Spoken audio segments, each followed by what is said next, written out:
After completing all her tasks, she fell into a state of feeling utterly bored and disinterested.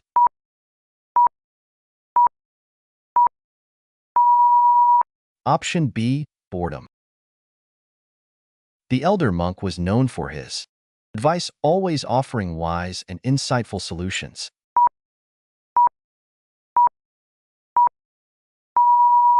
Option C. Shrewd. The artist's sculptures were not. They lasted for centuries without decay.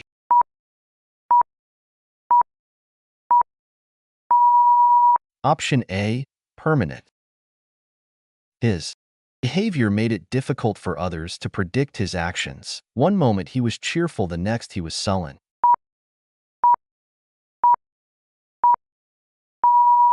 Please let us know your answer in comments section.